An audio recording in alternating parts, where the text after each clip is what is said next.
Bonsoir tout le monde. Merci d'être là, présente en grand nombre pour cette conférence qui, je veux dire, fait froid, mais non, ça n'a pas influencé votre motivation. Alors, tant mieux. Je vais vous présenter la conférencière principale. Elle s'appelle Éliane Chapuis. Éliane est une femme cisgenre qui enseigne au cégep régional de Lanaudière dans Joliette depuis 8 ans. Elle est titulaire d'un baccalauréat en sociologie de l'UQAM et d'une maîtrise en sociologie avec concentration en études féministes réalisée à l'UQAM également. Elle s'intéresse surtout aux questions de genre et aux familles LGBT. Elle est maman de 2 enfants dans une famille transparentale. Et la conférence sera suivie d'un panel. Là, je vais laisser Eliane introduire le panel. Et aussi, un petit mot, je voudrais remercier. Ce soir, on expérimente une nouvelle technique de diffusion. On cherche à rendre nos conférences accessibles. Alors, vous aurez remarqué qu'il y a une traduction en langage, en anglicisme, pardon. Et si vous avez des personnes que vous connaissez, qui ont besoin d'une telle traduction, dites-le leur. Nous, on fait des efforts pour accommoder les personnes sourdes et malentendantes. C'est sûr qu'il faut être avisé à l'avance pour prévoir la présence d'interprètes. Et autre information, on expérimente ce soir Panopto. Alors, on espère qu'il n'y aura pas de raté, mais c'est une technique qui nous permet, qui va permettre, je pense, dans ce cas-ci, en plus, la participation d'une personne de l'extérieur, qui permet aussi de rendre la conférence accessible aux gens qui la suivent de l'extérieur. Alors, tout ceci est dans le but de plus grande accessibilité. Alors, je donne la parole tout de suite à Éliane. Je pense qu'il y avait quelqu'un qui devait prendre la parole juste avant moi. Oui, il y a Émilie, oui, c'est ça. En fait, c'est ça, c'est une activité qui est conjointe avec la Coalition des familles LGBT. Puis c'est ça, donc on vient en partenariat. Puis il y a Émilie qui travaille en collaboration avec elle sur un projet de recherche, qui avait un petit mot à dire juste avant. Ça va être 2-3 minutes. Je t'invite à venir ici pour qu'on te voit aussi dans la diffusion. Puis je vais vous dire, en effet, c'est un partenariat. C'est la conférence annuelle des coalitions des familles LGBT. C'est celle du mois de janvier, c'est celle qui vient de la coalition des familles LGBT. Je le prends pour acquis, il faut le dire. Merci. Bonsoir tout le monde, je vais être très rapide parce que l'essentiel c'est la conférence évidemment. Mais je remercie la coalition qui me permet de présenter un projet de recherche que je mène actuellement en partenariat avec la coalition, en partenariat avec le ministère de la Justice d'ailleurs du Québec, en lien avec son plan de lutte contre l'homophobie et la transphobie. C'est un projet qui porte sur le rapport au droit et à la justice des parents LGBT qui ont connu une séparation. Alors on va parler aujourd'hui des différentes manières de devenir parents à travers le temps. On sait qu'au Québec notamment, les familles LGBT sont de plus en plus reconnues, mais qu'en même temps, ces dynamiques de reconnaissance, elles peuvent aussi avoir des limites. Elles peuvent aussi notamment avoir des limites quand il y a des cas de conflit, de séparation. Donc on fait un projet là avec Isabelle Côté qui est professeure de travail social à l'UQO, avec Michel Géraud qui est professeur de droit civil à l'Université d'Ottawa et moi-même Émilie Guillon, professeure associée à l'Université Laval, pour avoir le point de vue des parents qui sont confrontés directement à ces situations. Donc si vous souhaitez nous rencontrer pour discuter de tout ça, mon adresse courriel est indiquée tout en bas de la page, emilie.bilan@pol.ubaval.ca, ou alors vous pouvez venir me voir à la fin de la conférence si vous n'avez pas eu le temps de noter. Voilà, bonne soirée. Merci. Merci. Alors, le programme principal. Alors, bonsoir, bien heureuse de vous voir en si grand nombre. Je franchis aujourd'hui avec vous le pas. Je termine aujourd'hui, ce soir, devant vous, mon congé parental. Oui, je ne m'attendais pas à avoir autant de monde pour fêter ça, mais très heureuse de vous voir en grand nombre, c'est dit, soit dit en passant. Donc, j'ai un bébé de 10 mois à la maison et une grande fille de 4 ans dont c'est l'anniversaire aujourd'hui. Alors, juste une petite bonne fête pour ma fille. Bonne fête, Yannick, voilà. Donc, voilà, alors bienvenue à cette conférence. Je tiens à préciser que je n'ai pas fait de recherche moi-même. Je n'ai pas fait une recherche sur les conceptions de la parentalité dans la famille postmoderne québécoise, mais je présente des lectures, une revue de littérature que j'ai faite sur le sujet pour aider à vulgariser donc la filiation puis la construction sociale de la filiation et pour animer ensuite le panel. Donc, je vais donner du jus pour les panélistes qui vont s'exprimer ensuite. Alors, donc, on va parler de la parentalité, une construction sociale depuis les millénaires. Moi, je suis d'obédience sociologique, donc je parle de construction sociale. Avant de débuter, je me demandais, la foule ici présente, est-ce qu'il y en a parmi vous qui sont des étudiants universitaires? Juste pour avoir une idée un peu, quand même une partie en sciences humaines? Ah oui, OK. Sinon, c'est des familles ou des gens qui sont intéressés par le sujet. Voilà? Super. Donc, c'est pour savoir, est-ce que je commence à vous parler de concepts sans les expliquer? Je vais les expliquer. Donc, petite introduction, une citation de Mme Héritier que j'aime mettre quand j'aborde la sociologie de la famille avec mes étudiants. Elle nous dit « La famille apparaît implicitement à chacun comme un fait naturel et par extension comme un fait universel. La croyance populaire en l'universalité, naturellement fondée, de la famille, ne concerne pas une entité abstraite susceptible de prendre des formes variables, mais, de façon très précise, le mode d'organisation qui nous est familier, dans les sociétés occidentales, donc, et dont les traits les plus marquants sont la famille nucléaire, à l'alliance monogame et à filiation indifférenciée. Donc, quand on parle de famille, chez la majorité des gens, c'est à ça qu'on pense. Alors que concrètement, ça ne représente même pas la majorité des familles ici au Québec. Hein? Même pas.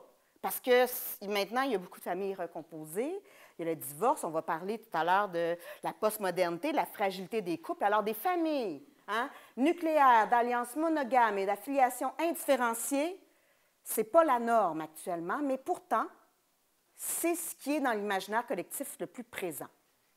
Donc, je vais d'abord faire un survol de la conception de la parentalité dans le temps et dans l'espace. Donc, on va comprendre, vous en doutiez, qu'il y a une prédominance d'une conception de filiation génétique dans les sociétés traditionnelles occidentales, qu'il y a par ailleurs, à travers les cultures, différentes formes de filiation. Et on va voir une étude de cas, c'est-à-dire les Inuits. En première partie. En deuxième partie, on va voir l'éclatement des formes de famille et la mise à l'épreuve de la génétique dans la filiation, donc la dimension biologique de la parentalité. Ensuite, la dimension sociale comme déterminant de la parentalité aujourd'hui. Et il va y avoir une petite conclusion avec une discussion ensuite avec les panélistes, donc en gros. Premièrement, donc, dans les sociétés traditionnelles, la filiation génétique est prédominante. Filiation génétique, c'est-à-dire, la filiation, c'est, on reconnaît à qui appartiennent les enfants. Donc, qui sont les parents et à qui appartiennent les enfants, c'est les règles de filiation. Viennent avec ça aussi souvent des règles de partage de patrimoine également, d'où l'importance de la filiation dans certaines cultures, puisque le patrimoine est important, notamment dans les sociétés traditionnelles occidentales. Le patrimoine est extrêmement important et la génétique est super importante pour déterminer la filiation. Mais au Moyen Âge, c'est le royaume des remariages. Pourquoi le royaume des remariages, vous pensez au Moyen Âge? Parce qu'on meurt jeune, c'est dangereux la vie au Moyen Âge. On meurt très jeune et on se remarie donc. Alors, c'est le royaume des remariages. On parle même de European pattern. C'est mon anglais. Donc, c'est le phénomène du remariage qui fait partie de la constitution de la famille. Cependant, le remariage est considéré dans les sociétés traditionnelles, surtout au Moyen Âge, comme une menace au patrimoine. Donc, il y a plein de décrets et de lois qui tentent de limiter les liens de filiation entre les enfants et les parents qui ne seraient pas légitimes. C'est-à-dire, un homme et sa femme première noce, parce qu'on parle de première noce, deuxième noce, ou premier lit, deuxième lit, ces termes-là étaient fréquents à l'époque. Donc, première noce a des enfants, il meurt. Quand la femme se remarie, ces enfants-là, on va tout faire pour qu'il n'y ait pas de lien de filiation avec le nouveau mari pour préserver le patrimoine de ce mari-là en question. Okay? Donc, c'est pas tout est beau, c'est le royaume de Ramdam là, au Moyen Âge avec les remariages. Il y a quand même beaucoup de difficultés liées à cette obsession de la génétique, notamment parce qu'il y a beaucoup d'enjeux, c'est-à-dire le patrimoine. Ça va jusqu'ici? Ensuite, à travers les cultures, donc là, on parlait des sociétés traditionnelles occidentales, mais à travers les cultures, il y a eu différentes formes de filiation. Puis là, on va commencer à définir des termes de sociologie de la famille que j'ai employés au début. Donc, il y a, premièrement, la monogamie, bien entendu. C'est celle qu'on connaît le plus de notre côté. Donc, c'est un mariage avec un partenaire ou une seule partenaire. Il peut y avoir des monogamies sérielles, c'est-à-dire on peut changer de partenaire quand on se sépare, mais il y a toujours un ou une partenaire à la fois. Il y a la polygamie, donc le mariage, un homme avec plusieurs femmes. On va parler de la polygynie, et la polyandrie, c'est une femme avec différents hommes. Malheureusement, la polyandrie n'a pas été recensée. Quand on a observé des sociétés humaines connues, on n'a pas recensé de polyandrie, c'est-à-dire de femmes qui avaient plusieurs hommes. Donc, à vous, mesdames, de fonder la première société polyandre, mais ça n'a pas été recensé. Mais la polygamie, par contre, avec la polygynie, n'est pas si rare. En fait, on parle d'un tiers de la population africaine vivrait en polygamie. C'est surtout des hommes, vous pensez, plus riches, plus pauvres, qui vont avoir des mariages polygames? Hein? C'est souvent des hommes plus en moyen. Il y a plusieurs avantages au mariage polygame. Chaque épouse représente une ressource économique importante parce qu'elle participe à la production dans la famille. Le fait d'avoir plusieurs épouses assure aussi au mari d'avoir une plus grande descendance, s'il est fertile et si elles le sont également. Et les enfants de cette descendance-là sont à leur tour des ressources économiques. Dans les mariages polygames, il y a autant des femmes qui sont très heureuses d'y être, aujourd'hui encore, et il y a des femmes qui ne sont pas contentes d'y être, donc comme dans n'importe quel autre mariage, même monogame. Donc, on va parler également d'exogamie et d'endogamie quand on va étudier les familles un peu partout dans différentes cultures. L'exogamie, c'est le fait d'aller trouver un partenaire à l'extérieur de son groupe familial d'origine ou de sa tribu d'origine. Ça permet de créer des alliances. En fait, on pense aussi que la prohibition de l'inceste, c'est-à-dire le fait qu'on interdise l'inceste, on interdise d'avoir des relations sexuelles avec des membres de notre famille, proviendrait du besoin de créer des alliances à l'extérieur de notre cercle familial pour la survie, pour être prête en temps de guerre, en temps de famine. Donc, il y a l'exogamie et il y a l'endogamie qui existe encore aujourd'hui, c'est-à-dire on va inviter les individus à trouver un mari ou femme ou mari à l'intérieur du groupe familial. Donc, voilà. Alors, ça, c'est deux types de façons de rencontrer. Et il y a également, dans différentes cultures, on va trouver des filiations unilinéaires et des filiations indifférenciées. Donc, d'abord, je reprécise, c'est quoi la filiation? C'est la reconnaissance des liens entre des individus qui sont issus les uns des autres. Donc, c'est qui les ascendants et c'est qui les descendants dans notre société. Toutes les sociétés ont des règles de filiation. Pour certaines, les règles sont plus importantes que d'autres. Pour certaines, les règles de filiation sont plus importantes que d'autres. Nous, au Québec, les règles de filiation, on ne connaît pas tant ça, ce n'est pas si important. On est dans une filiation indifférenciée. Mais dans d'autres cultures, ça va être plus important. Donc, il y a deux types de filiation. Il y a indifférencié et unilinéaire. Donc, au Québec, on est dans une filiation indifférenciée bilatérale. Les enfants appartiennent à n'importe quel des deux parents, hein, homme-femme, et le legs, le patrimoine, les héritages vont se léguer en fonction des pratiques de la famille en question. On va parler même au Québec, plus tard, on va parler des familles postmodernes, contemporaines. Hein, il y a un éclatement des formes familiales. Il y a presque autant de façons de voir la filiation qu'il y a de familles existantes. Hein, donc, c'est comme ça qu'on vit aujourd'hui. Mais donc, filiation unilinéaire, indifférenciée. Sinon, quand on est dans les filiations unilinéaires, ce sont des modes de filiation qui sont fondés sur le sexe. Donc, il va y avoir des filiations patrilinéaires ou matrilinéaires.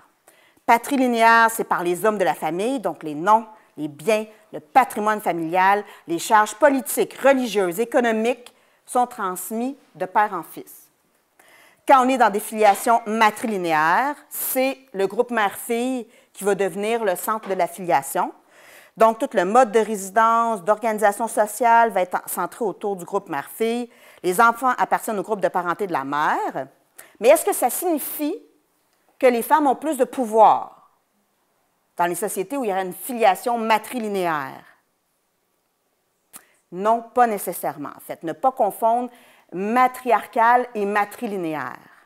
Hein, dans les sociétés matrilinéaires, souvent, même si c'est le groupe mère-fille qui assure la filiation, celui qui va avoir du pouvoir, ça va être le frère de la mère, par exemple, hein, qui va lui avoir du pouvoir. Donc, ce n'est pas le mari de la femme, parce que lui, il va appartenir au groupe de la mère, mais le frère de la mère, lui, qui appartient à la même lignée, va avoir du pouvoir. Okay? Alors, les modes de résidence varient aussi quand on est dans des filiations patrilinéaires ou matrilinéaires, c'est-à-dire si la femme se marie, va aller vivre dans la résidence de son mari, quand on est dans le patrilinéaire. Quand on est dans le matrilinéaire, va aller vivre dans la résidence de la mariée. Donc, des exemples de familles matrilinéaires qu'on peut avoir, c'est les Torjadas. C'est les hommes de la montagne dans les îles de Célèbes en Indonésie, où la filiation s'effectue par les femmes. Le mari vient habiter chez sa femme.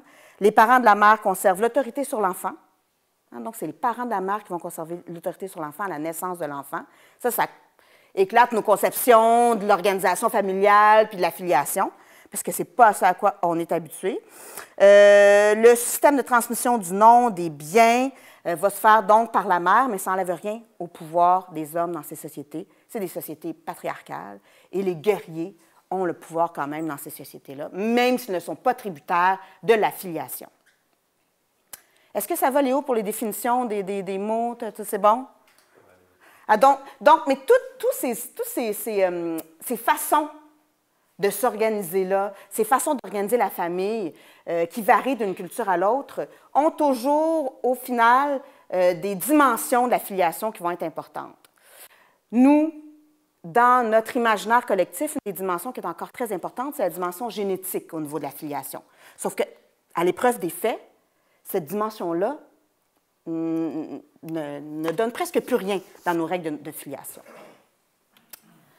Alors, si on veut faire juste une étude de cas pour se faire éclater les cellules quand il s'agit de concevoir des familles qui sont complètement différentes de la conception occidentale contemporaine qu'on a de la famille, on va parler des Inuits. Malgré l'occidentalisation, la sédentarisation de ces sociétés, il y a encore une conception de la famille qui est différente de celle connue dans le Sud, parce que pour eux, on est au Sud actuellement. Donc, la famille est à géométrie variable et correspond beaucoup plus au groupe élargi. Les amis très près vont pouvoir faire partie de la famille. C'est matrilinéaire chez les Inuits, donc c'est les femmes. Non seulement la filiation se fait par les femmes, mais c'est les femmes qui donnent le nom aux enfants et c'est les femmes qui donnent les enfants. C'est-à-dire que l'adoption est extrêmement importante dans les pratiques de filiation des Inuits et c'est la femme enceinte peut offrir son enfant à quelqu'un d'autre ou la mère peut offrir l'enfant de sa fille à quelqu'un d'autre lorsqu'elle est enceinte. Ce n'est pas vécu comme je me fais enlever mon enfant, là, on n'est pas dans ça.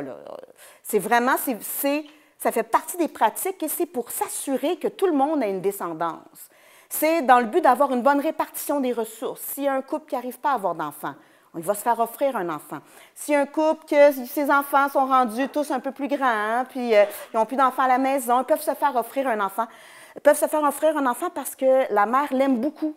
C'est quelqu'un d'important pour elle, donc elle va avoir un lien avec cette personne-là. On a l'exemple d'une mère dont sa fille est enceinte de jumeaux et elle a offert un des jumeaux.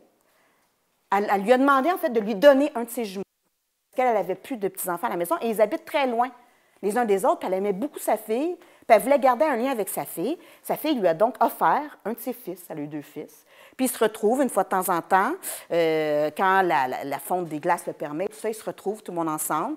Et ça fait un lien encore plus fort entre la mère et sa fille, puisqu'elle élève, elle aussi, un de ses fils. Mais à partir du moment où l'enfant est donné en adoption, on ne fait pas de test d'ADN, il n'y a pas besoin d'avoir de certificat de quoi que ce soit. À partir du moment où l'enfant est donné en adoption, il devient l'enfant de la personne à qui il est donné, et c'est comme ça. Mais ça ne veut pas dire qu'il ne perd pas son lien affectif avec sa mère biologique. Hein, nous, on a une adoption plénière. Ici, au Québec, on va le voir plus tard, c'est-à-dire à partir du moment où on adopte un enfant, il perd le lien avec ses parents biologiques. Dans la conception inuite de la parentalité et de la filiation, même si l'enfant est donné en adoption, ça n'efface pas le parent d'origine qui va continuer à avoir un rôle affectif auprès de cet enfant-là, même s'il ne partage pas son quotidien. Vous comprenez? Donc, c'est tout un autre rapport. Et pour eux, est-ce que les liens de sang ont de l'importance? Est-ce que les liens génétiques ont de l'importance? Aucun. Ce n'est pas important. Ce qui est important, c'est le nom que tu portes. Et ce nom-là t'est donné par ta mère. Et si elle te donne le nom d'un ancêtre, non seulement tu es ta personne qui vient de naître, mais tu portes aussi toutes les qualités de cet ancêtre-là. Et les amis de cet ancêtre-là sont tes amis également, et ta famille aussi. Hein? Donc, le nom a une grande importance chez les Inuits et il est donné par tradition orale par les femmes. Donc, c'était l'étude de cas des Inuits pour montrer que la filiation génétique monogame, nucléaire, ce n'est pas la norme partout dans le monde. Puis, ce n'est même pas la norme chez nous, c'est ce qu'on va voir. Hein? Donc, aujourd'hui, on voit un éclatement des formes de famille, puis une mise à l'épreuve de la génétique dans la filiation. Alors, qu'en est-il de la dimension biologique dans la filiation? Il y a, dans l'imaginaire collectif, il y a vraiment une apparente appartenance biologique d'un enfant à une famille comme étant naturelle. Quand on voit un enfant avec ses parents, si visuellement cette famille-là ressemble à une famille hétéroparentale classique, on va présumer d'office que cet enfant est le fruit, a un lien biologique, génétique avec ses deux parents. Je suis en couple avec un homme trans et je le vis tout le temps. On présume que les enfants que nous avons, moi et mon conjoint, sont liés génétiquement à nous deux. On leur trouve des ressemblances aux deux, ça nous fait bien rire. Hein? Parce que moi, j'ai porté ma grande, c'est l'ovule de mon conjoint que j'ai porté, et elle me ressemble énormément, ça paraît. Et ma dernière, c'est mon ovule à moi, avec un autre donneur, donc ils n'ont pas de lien génétique, nos enfants. Et elle ressemble donc à mon conjoint. Et on se fait dire ça régulièrement. Donc, il y a comme une tendance dans l'imaginaire collectif à aller chercher. Hein, puis s'il y a des parents qui ont adopté ici ou qui n'ont pas de lien biologique avec leurs enfants, je suis sûre que vous faites souvent trouver des ressemblances ou des trucs avec vos enfants, si c'est possible. Donc, on va présumer du lien génétique que vous avez avec votre enfant. Ça fait partie de l'imaginaire collectif. La parenté consanguine serait une relation naturelle dans notre culture, de fait et involontaire. Alors, Dieu seul sait que quand tu n'es pas dans un couple hétéroparental fertile, ce n'est pas involontaire du tout avoir des enfants. C'est une maudite job. Okay? Hein? Il faut vouloir et c'est beaucoup de travail. Donc, mais on présume que ce serait de fait involontaire, fondé sur une identité commune. Et on dit aussi que ça ne pourrait être rompu comme le serait, par exemple, le mariage par un jugement de divorce. Ça par exemple, c'est tout à fait vrai. Hein? Aujourd'hui, la parentalité survit au couple. La parentalité, le projet parental est plus important que le couple, dure plus longtemps que le couple la plupart du temps, et survit au couple. Donc, la métaphore biologique est encore le fondement de la conception de la parentalité dans les sociétés contemporaines occidentales, et pourtant, il y a énormément de facteurs. Il y a un éclatement des valeurs culturelles qui nous démontre que la dimension biologique devient de plus en plus mineure, même dans les lois créées. L'encadrement institutionnel de filiation ici se base de moins en moins sur la biologie. Hein, la dimension sociale prend de plus en plus d'importance. Donc, on parle d'une dimension sociale et juridique qui est de plus en plus importante que la dimension biologique, pour parler de filiation aujourd'hui au Québec. Les représentations occidentales de la parenté relèvent essentiellement de la culture, mais s'appuient sur la métaphore biologique qui, elle-même, coïncide avec la génétique. À cette dimension biologique des liens de parenté s'ajoutent cependant les dimensions sociales, affectives, instrumentales et juridiques, responsabilité, autorité. Selon les époques, le poids relatif de chaque dimension a varié. Aujourd'hui, sous l'impulsion des technologies biomédicales et de l'évolution des mœurs, on observe une réarticulation de ces dimensions qui a eu pour effet de redessiner notre manière de concevoir la filiation en mettant l'accent sur la dimension sociale. Donc aujourd'hui, la dimension sociale prédomine sur la dimension biologique pour définir la filiation, quoi qu'en pense notre imaginaire collectif. Qu'est-ce qui s'est passé? La parentalité est maintenant devenue un projet. On ne la subit plus. Pourquoi on ne la subit plus? Énormément d'éléments entrent en ligne de compte. Premièrement, pas premièrement, en fait, ils arrivent tous, il n'y a pas un élément qui a plus d'importance que l'autre, en fait, ils arrivent tous et ajoutent leur grain de sel à l'histoire. Il y a l'individualisme. Ça, l'individualisme, je fais une parenthèse, hein. Est-ce que c'est être égoïste, l'individualisme, quand on est en sociologie? Non, ça ne veut pas dire être égoïste. Okay? Donc, il faut faire attention de ne pas se mêler avec ça. Ça ne veut pas dire, c'est comme socialiser en sociologie, ce n'est pas nécessairement boire du vin. Hein? Socialiser, c'est l'apprentissage de la culture, l'intériorisation des valeurs, des normes. Bien, l'individualisme, quand on parle d'individualisme moderne ou postmoderne, c'est qu'il y a eu attention au mot qui fait mal, une détraditionnalisation Ça se signe-tu, ça? Ouais, hein? Pas facile. Une détraditionnalisation des rapports sociaux. Hein? Avant, si tu étais une fille, qu'est-ce que tu faisais dans la vie? Une mère, tu restais à la maison ou tu étais une sœur. Okay. Si tu étais un homme, qu'est-ce que tu faisais dans la vie? Tu travaillais, tu faisais la même chose que qui? Ton père.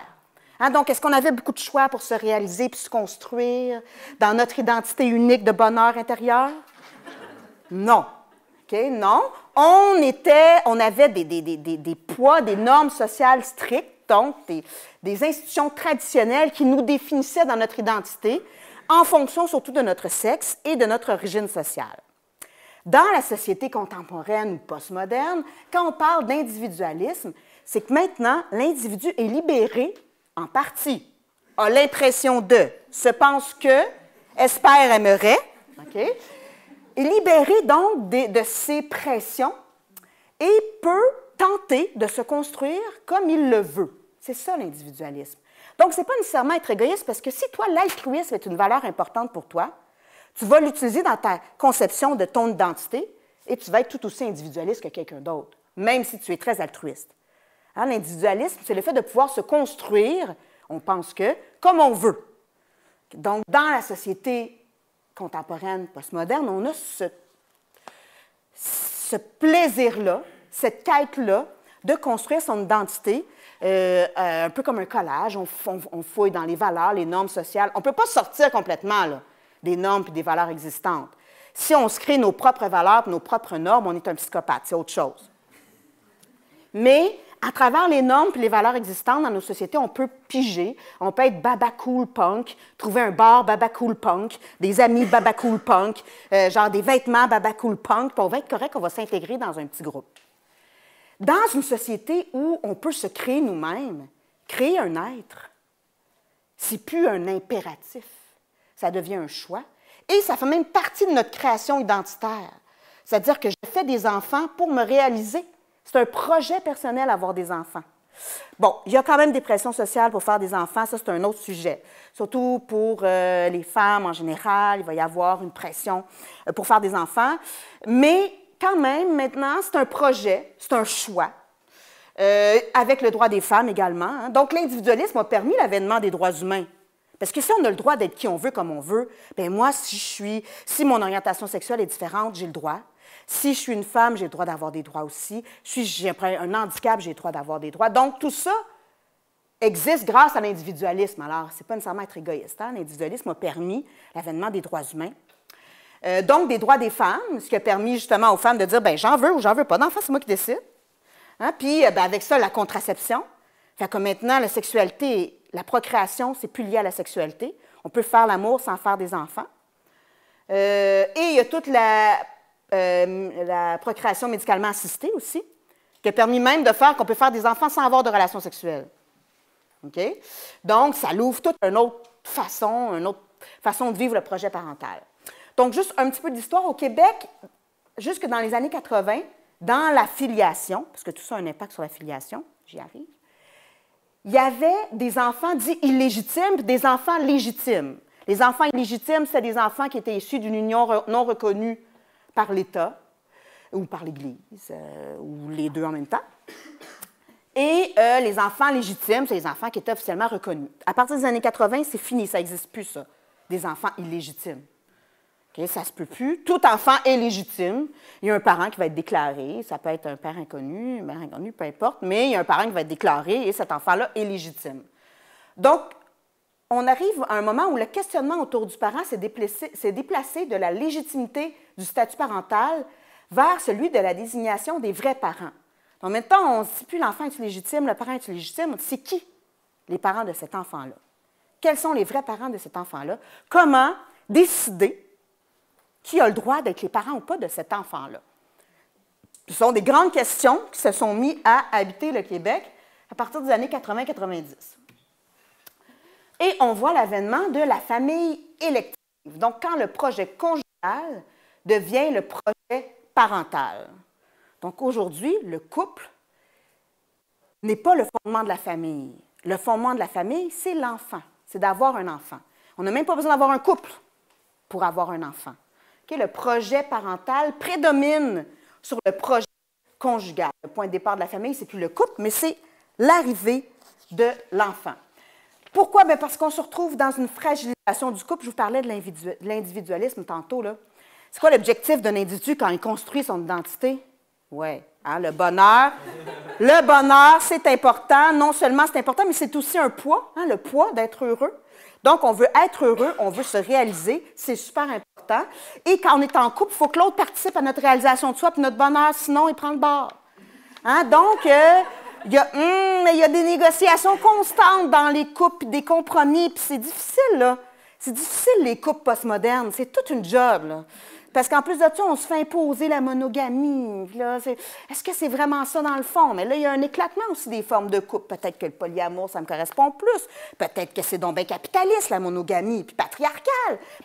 Je peux remettre en question des trucs comme ça. Donc, le couple est super fragile. Le couple éclate. Le couple dépend du bonheur de chaque individu. Puis ça dépend des fois des statuts Facebook. Fait que... Hein? Moyenne des couples, hein, 2 ans et demi, 3 ans. Ça varie, là. Oui, c'est ça. Marié, c'est plus long, par exemple. Il paraît que le papier donne encore le goût de rester plus longtemps. Marié, c'est plus long. Je ne me rappelle plus exactement. Mais 12 ans, 10-12 ans, quelque chose de genre. Donc, les couples sont fragiles, mais la parentalité, elle, ne l'est pas. Hein, parce qu'il y a beaucoup d'auteurs, puis de sociologues ou d'auteurs en sciences humaines qui ont crié à la fin de la famille. Ils ont dit, avec l'individualisme, avec l'éclatement des formes familiales, la famille, ça va être fini. Il n'y en aura plus de famille. Sur quoi elle tient la famille, tu sais? Mais dans les faits, ce n'est pas ça qui se passe. Quand on fait des sondages, dans les 3 valeurs principales des gens, revient la famille tout le temps. La famille, malgré sa fragilité, malgré que la base de la famille soit des couples qui sont hyper fragiles, qui dépendent de la réalisation de soi et du bonheur, la famille demeure super importante et la parentalité demeure très solide et ne prend pas fin avec le couple. Et quand le couple éclate, ce n'est pas la fin de la famille, parce que ça reste une famille pour toujours à partir du moment où il y a un enfant. C'est pour ça qu'on dit que l'enfant, prédomine au couple. Parce que si le couple éclate, les parents vont demeurer des coparents pour tout le temps, jusqu'à ce qu'on espère qu'ils vont mourir avant l'enfant. C'est ça qui est la norme, là. Donc, ils vont être des coparents tout le temps, ils vont toujours rester une famille. Alors, la parentalité ne prend pas fin avec le couple. Le lien familial moderne se rapproche de l'idéal moderne du lien social, c'est-à-dire que désormais, c'est fondé sur l'égalité, le libre consentement, sur le contrat. Les normes sociales qui assuraient la cohésion familiale ont cédé le pas à l'affectivité. Pour ça, je dis que c'est fragile. Donc maintenant, ce n'est plus des devoirs qui font qu'on reste en famille, c'est des liens affectifs qui font qu'on reste en famille. Parce qu'on s'aime, parce qu'on a envie d'être ensemble. Hein? Donc, ça repose sur des liens plus fragiles et plus friables. Et quand on parle de famille élective, c'est que maintenant, la famille, c'est plus nécessairement les oncles, les tantes, donc les liens dits génétiques qui vont concevoir la famille. Ça peut être des amis qui vont maintenant faire partie de la famille. Moi, les 2 marraines de mes 2 enfants, c'est 2 bonnes amies que j'ai. Ce sont les marraines de mes enfants et on se voit à Noël et on se voit aux anniversaires. J'ai mon Noël avec elles plus qu'avec ma famille dite génétique, là, avec mes liens génétiques.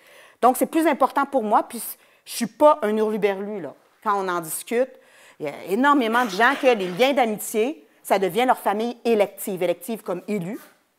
On choisit les membres qui vont composer notre famille.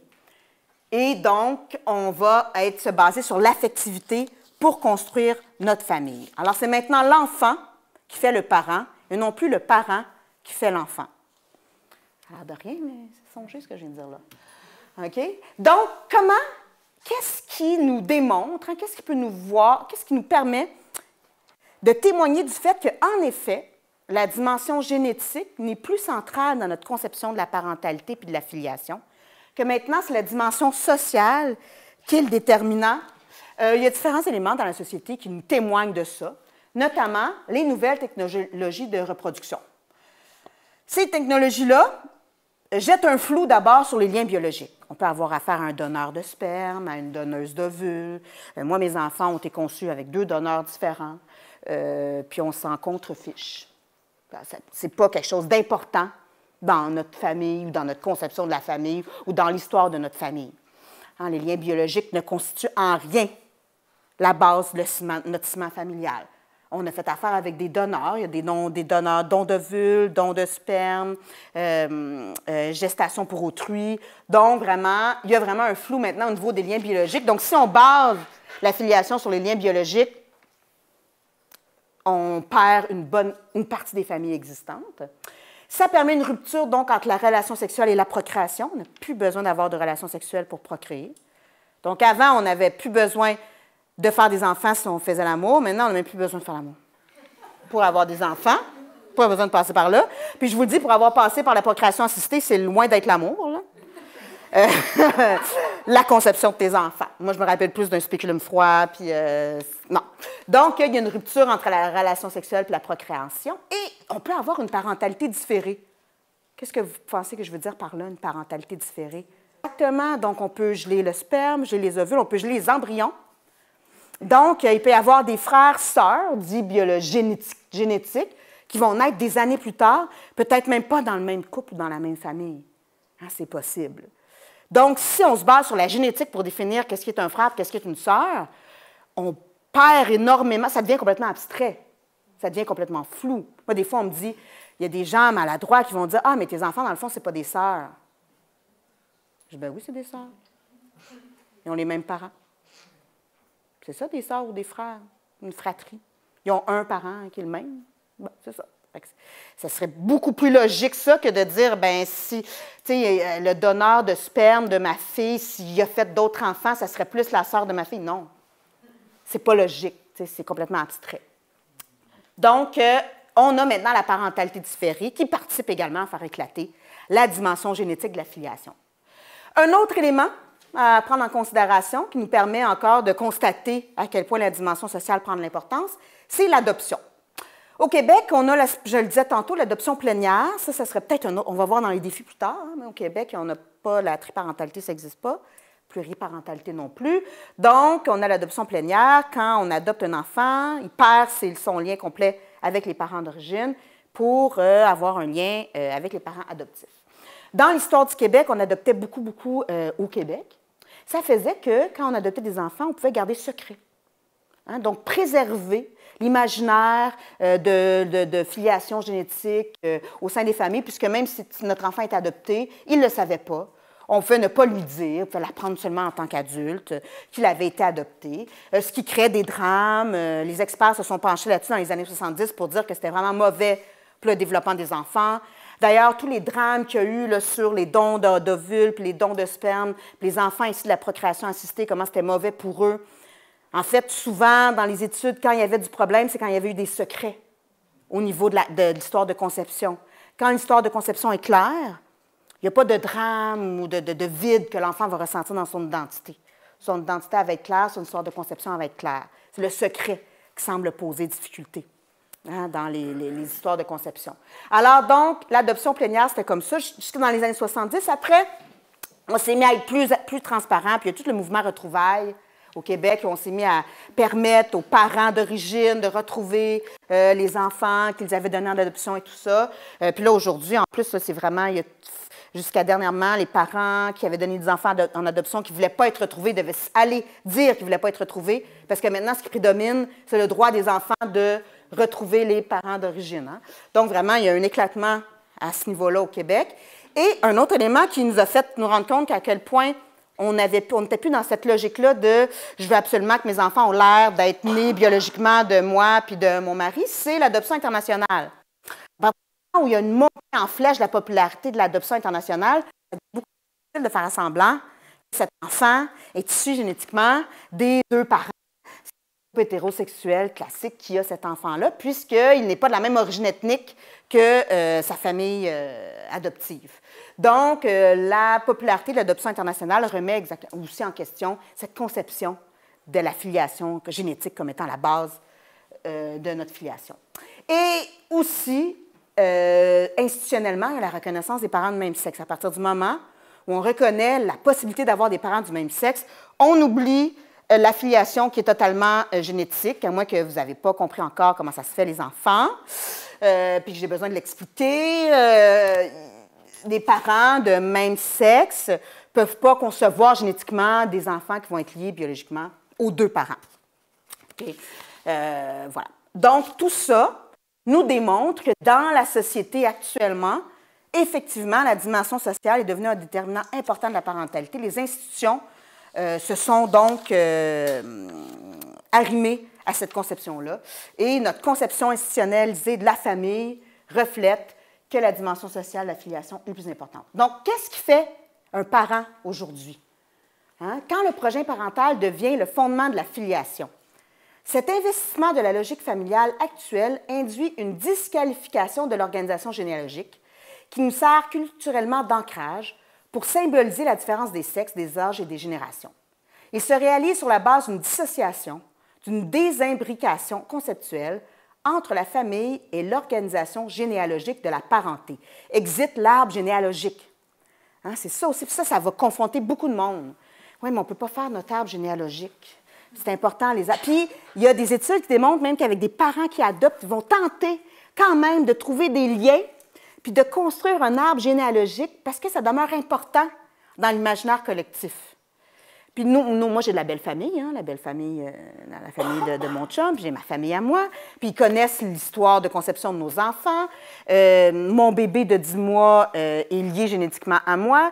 Ma grande fille de 4 ans est liée génétiquement à mon conjoint. Et quand même, dans la famille, ça essaye, tu sais, de... Ma belle-mère, on était en France pendant le temps des fêtes, puis il est français, mon conjoint, je sais.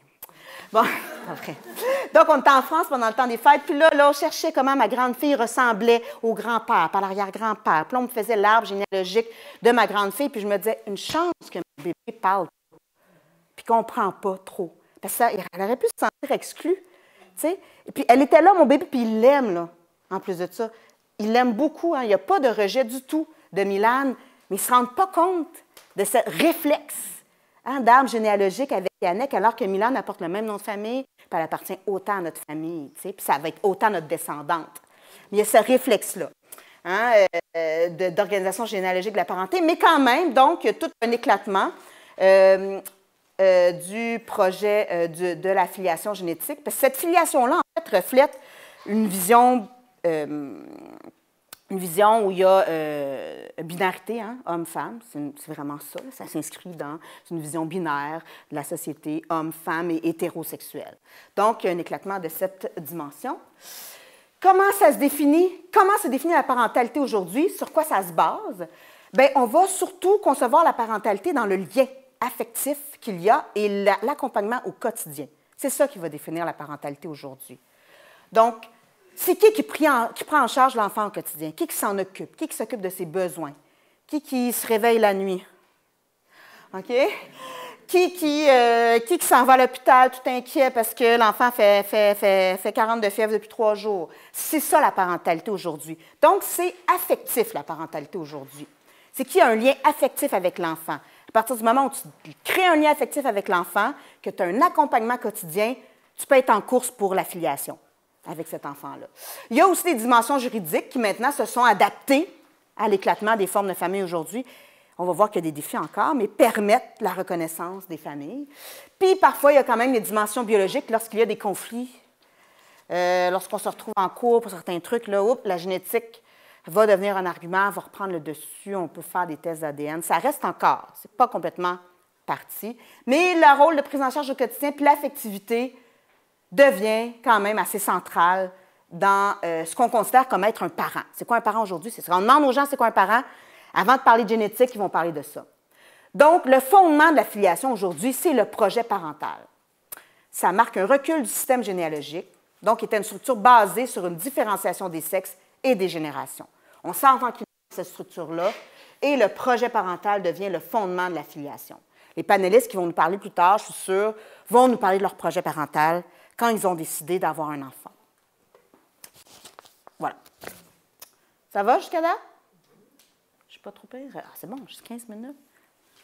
Donc, en conclusion, alors je vous parlais tantôt du fait qu'il y a quand même dans l'imaginaire collectif une conception génétique de la filiation qui perdure. Je l'expérimente quand on prend pour acquis que mon enfant, comme je suis invisibilisée puisque je suis dans une famille transparentale, on prend pour acquis que mon enfant a un lien génétique avec les deux parents et c'est régulier par des gens que je ne connais pas.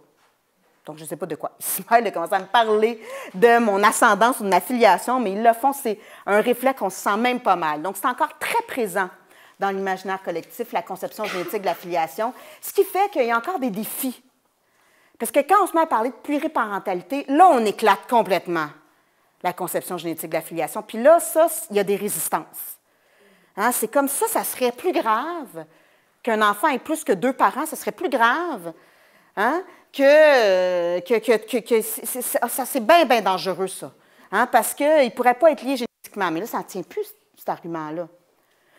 Donc, il y a vraiment tout un défi de la pluriparentalité. Puis, avant les familles de diversité, qui viennent de la diversité sexuelle, avant ça, il y a les familles recomposées, les beaux-parents. Hein, les beaux-parents qui vont parfois revendiquer un rôle parce qu'ils sont entrés dans la vie de cet enfant-là il y avait 1 an. Hein? Ils ont été pendant 15 ans avec la mère de cet enfant-là. Ils ont élevé cet enfant-là. Ils ont eu le rôle que je parlais tout à l'heure, affectivité, rôle dans la durée, tout ça, mais ils n'ont aucun droit, aucune filiation reconnue. Mais non, parce qu'on peut juste mettre 2 parents, nous. Donc, non, on ne peut pas. Alors, il y a vraiment un blocage à ce niveau-là. Puis ça sort des familles qui sont issues de la diversité sexuelle, là. On parle je veux dire, les familles recomposées, c'est une partie importante de la société. On n'est même plus dans les minorités, là. Hein? Donc, puis j'ai des amis, moi, que leur fille, donc sa fille, elle a un beau papa depuis qu'elle est toute petite, puis elle dit, moi, je sais que si ça se sépare, je vais permettre au beau papa d'avoir la garde en partie, mais c'est parce que je vais le faire de bonne foi, parce qu'il n'y a rien qui l'oblige. Il y a eu des conflits également aussi au niveau des grands-parents, hein, qui voulaient être reconnus comme grands. C'est qui le grand-parent? C'est qui la grand-maman, le grand-papa de cet enfant-là? Quand on reste dans la biparentalité, là, ça peut devenir compliqué parce que ça ne reflète plus la réalité des familles actuellement. Donc, le défi actuel se situe beaucoup dans la pluriparentalité. On va parler de triparentalité. En Colombie-Britannique, eux autres, ils ont été fins. Ils ont fait ça, j'ai la date, là. En 2013, eux autres, ils ont permis la triparentalité. Ça devrait jusqu'à 4 parents sur l'acte de naissance d'un enfant. Ou a posteriori, tu as le droit plus tard. Donc, dans la pluriparentalité, il y a toute la notion de parents, mais après. Parce que quand on parle des beaux-parents, c'est des parents qui pourraient se retrouver sur l'acte de naissance de l'enfant, mais a posteriori. Donc, 4, 5 ans, 6 ans, 7 ans, 8 ans après la naissance de l'enfant, sans enlever les droits parentaux aux parents d'origine. Donc, ça, c'est le défi qu'il pourrait y avoir actuellement au niveau des institutions familiales. Voilà. Donc, je laisserai la parole aux panélistes. Alors, j'espère que je vous éclairerai. Avez-vous des questions avant, peut-être?